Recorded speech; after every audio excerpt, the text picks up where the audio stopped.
I had just rinsed the last coffee cup when the slap of paper hitting wood made me flinch. I turned slowly, towel still in my hand. Travis stood across the kitchen table, arms crossed, eyes hard. "You're giving me my share," he said flatly. "I'm not asking." My mouth opened, but the words caught. He wasn't waiting for discussion. He came around the table too fast, and before I could step back, his fingers clamped around my wrist. "Travis, stop." The shove wasn't wild or out of control. It was deliberate. Forceful. My back hit the cabinet edge with a sickening crack, and the world tilted. The tile floor met my side before I realized I was falling. Something in my arm gave way, sharp and white-hot. I couldn't breathe for a second. I lay there, curled up, cradling my arm, staring at the floor vent. Dust, a loose screw, a drop of something sticky. That's what I noticed. That's what grounded me while my son, my own blood, stood over me, saying nothing. I looked up at him. There was no panic in his face. No regret. Just that same dead, calm calculation I hadn't seen since he was a teenager, trying to lie his way out of stealing from the feed store. "You didn't have to make this difficult," he muttered, stepping back. I didn't answer. I couldn't. I was afraid my voice would tremble too much, or worse, that I'd scream. So I sat there on the kitchen floor. I scrubbed every week in the house I'd paid off alone, watching my son walk away. Like he hadn't just broken something that wouldn't ever fully heal. 10 minutes later, I managed to get myself upright with my good hand. I didn't call 911. I called Inez. Her voice cracked the moment she heard mine. "I'm coming," she said. "Don't move. Just sit down. I'm coming." I did what she said. I sat at the edge of the couch, holding my wrist like it might fall apart. And when the pain finally gave way to clarity, one thought cut through it all. He meant it. He meant to hurt me. Inez's car pulled into the drive just as the sky turned. At the hospital, I told the nurse I'd slipped on the kitchen floor. She didn't argue, but her eyes stayed on me longer than they needed to. When she wrote something down, I caught the words, upside down, on her clipboard, "Possible domestic." I looked away, ashamed of something I hadn't done. They set my arm in a brace and told me to rest. I nodded. The rest felt like the last thing I could manage. I sat in the sterile hallway, trying not to cry, while fluorescent lights hummed above me. My body hurt. Yes, but what I couldn't stop feeling was the hollow space where trust had lived. Inez came for me before sunset. She filled the doorway like she always did, decisive, steady. "You're not staying there tonight," she said, before I could open my mouth. "You're coming with me." I didn't argue. I didn't have the strength to. Her car smelled faintly of old leather and peppermint gum. We didn't talk on the drive. The sound of gravel under the tires felt louder than anything she could have said. When we reached her small house, she guided me inside, helped me take off my coat, and pressed a cup of warm tea into my good hand. "You can have the guest room," she said softly. "It's quiet there." It was. Too quiet. The kind of silence that makes you hear your own heartbeat. I lay in bed, arm throbbing, staring at the ceiling where the light from the hallway traced a thin yellow line. Somewhere outside, a dog barked once and went still. Then my phone buzzed on the nightstand. One voicemail. His voice. "If you don't give us the money, Mom don't blame us for what comes next." I didn't play it twice. I just turned the screen face down and pulled the blanket higher, breathing through the ache in my chest. I had spent my life believing my children would protect me. That night, I realized I might need protection from them. And by morning, I knew exactly what I had to do. The farm was never theirs. It was mine and Carl's sweat and patience, laid across 50 acres of stubborn Missouri soil. We started with a trailer, a used tractor, and a dream that couldn't afford to break. We took odd jobs when crops failed, skipped holidays, to fix busted fences, and sold tools before we sold dignity. When Carl passed, I stayed. Through storms, frost, drought, and a decade of back taxes, I stayed. But last month, I let go. A young couple named Ben and Emily bought it. Newlyweds bright-eyed, full of plans, goats, lavender handmade soap. They walked the fields barefoot and said it felt like home. I didn't need to ask more. I signed the papers the same week I turned 66. I didn't tell Travis or Marla. Not because I was hiding, because they never asked. They hadn't stepped foot on that land in over a year. Didn't visit when I had the flu last winter. Didn't call on my birthday. But the moment word spread, Mrs. Kane sold the farm, did you hear they came running? Not with concern, with expectations? Travis showed up first, eyes already full of numbers. How much did you get? He asked, not even pretending to check on my arm. Marla texted 2 hours later. We need to talk. It's about the inheritance. Inheritance. That word hit harder than the fall. They acted like I'd stolen something from them, as if they had tilled those rows, fixed that roof, paid those mortgage extensions when droughts rolled in. But they hadn't. They'd left. And I had stayed. Now suddenly, they saw my name as a ledger they forgot to balance. Back at Inez's, I sat in the kitchen with the folder contract statements, everything in black and white. I stared at the numbers for a long time, not because I doubted them, but because I finally understood. This wasn't about money. It was about control. And they'd do anything to take it. I spread the folder out on Inez's kitchen table the same way I used to lay out seed packets before planting seasoned, methodical, careful, afraid of missing something. Inside were bank records, the signed contract from the buyers, the final deposit slip, and Carl's old will. Every signature, every date, every number was in place. But my gut told me that none of it would stop my children if they decided to take what wasn't theirs.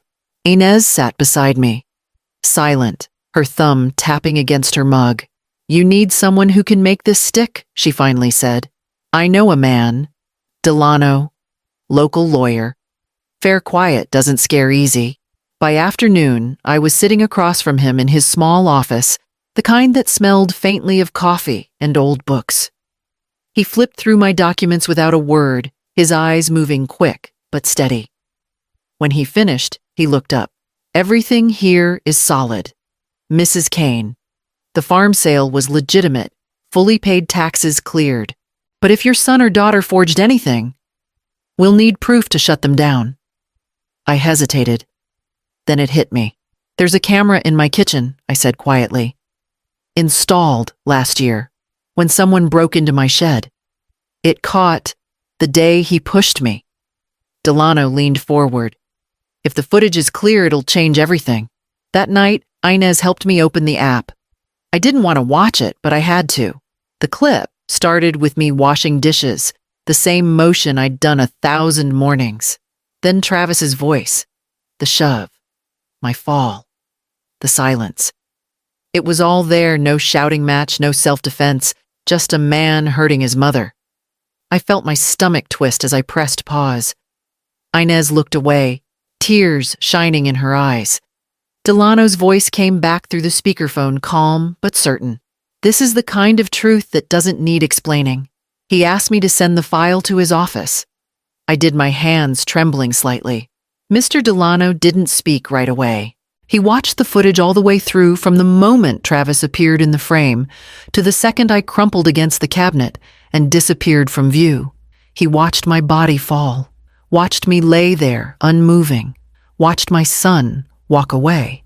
When the screen went black, he leaned back in his chair and folded his hands over his chest. This, he said slowly, plus the hospital report, is enough for felony assault. I felt something sink and rise in me at the same time. Relief, maybe. Or guilt. Or both.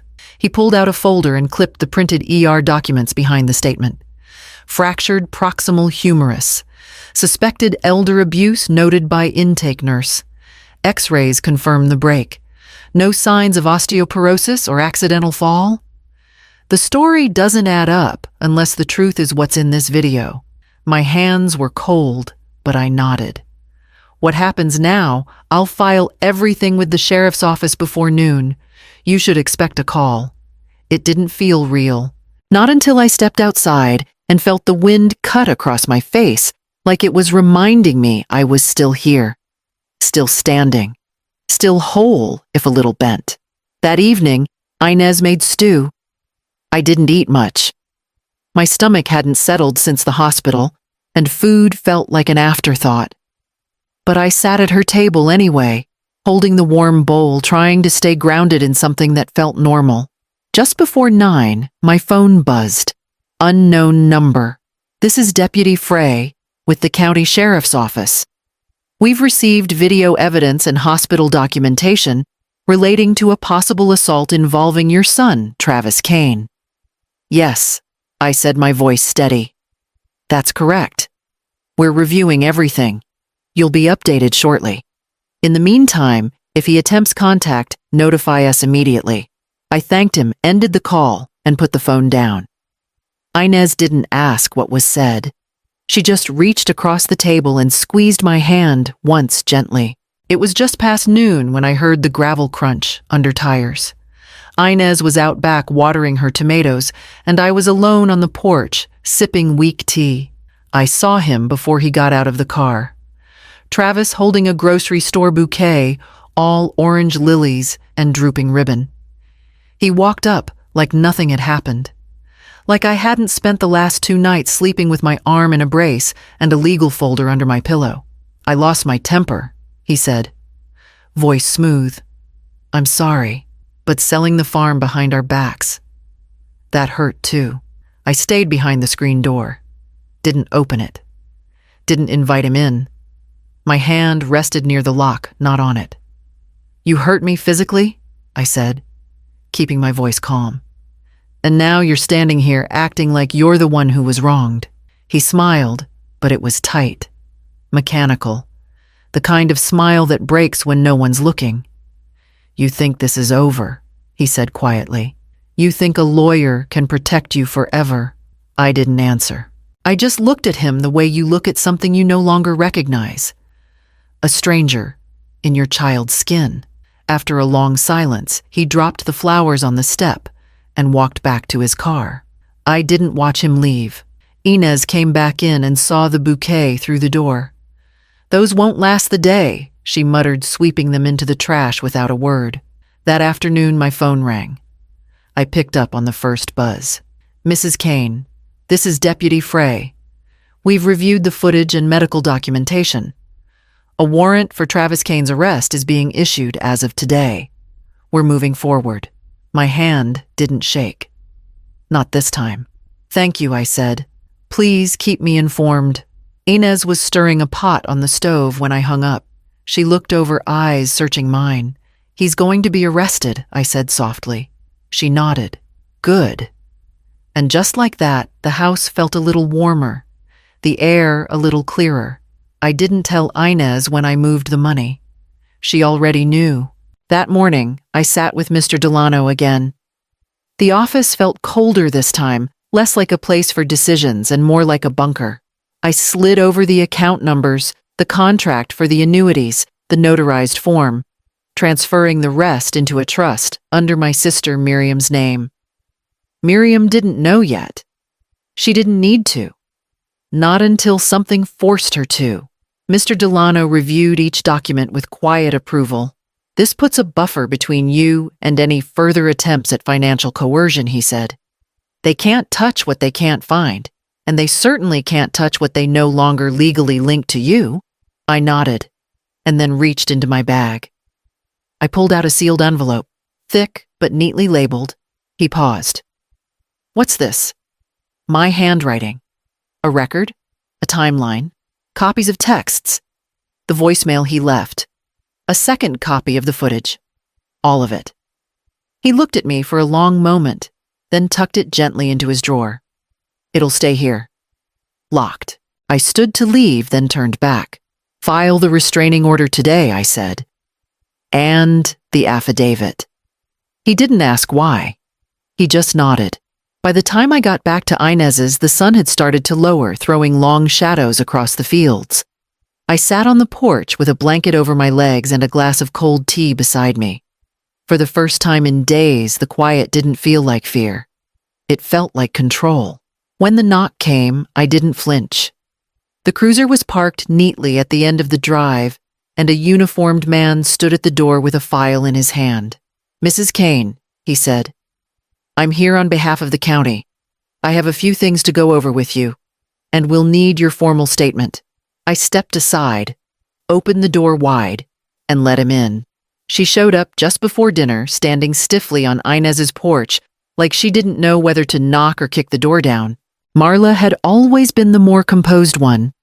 Careful hair, polite smiles, the kind of woman who never raised her voice in public.